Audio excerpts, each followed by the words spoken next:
স্বামী থাকেন দেশে আর স্ত্রী সুদূর জর্ডান। প্রতিদিনকার মতোই দুপুরে ভিডিও কলে কথা বলছিলেন দুজন। হঠাৎই নীরবতা ভেঙে যায় স্বামী সাকিবের চিৎকারে।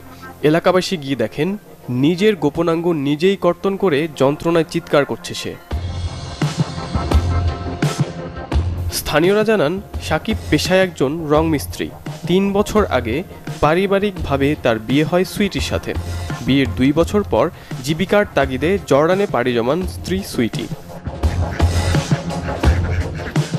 স্বজনদের ভাষ্যমতে দুপুরে হঠাৎ চিৎকার শুনেই দৌড়ে যান তারা। ঘরে গিয়ে দেখেন রক্তে ভেসে যাচ্ছে সাকিব। স্ত্রীর সঙ্গে ফোনে কি কথা হয়েছিল তা কেউ স্পষ্টভাবে বলতে না পারলেও এর মধ্যেই ঘটে এই ভয়াবহ ঘটনা।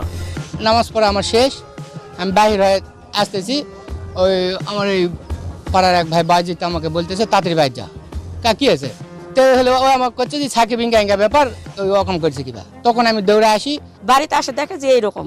তখন ওই অবস্থায় আমার ছোট ভাই আমাকে ফোন দেয় যে আপু এরকম হলো, ভাই কলা কাটপা গেছে, সাকিব ওর বউয়ের উপর রাগ করে এরকম করছে, ওর বউ আসবে না, ওর বউ নানান ধরনের কথা বলে, বউ আর শাশুড়ি নানান ধরনের কথা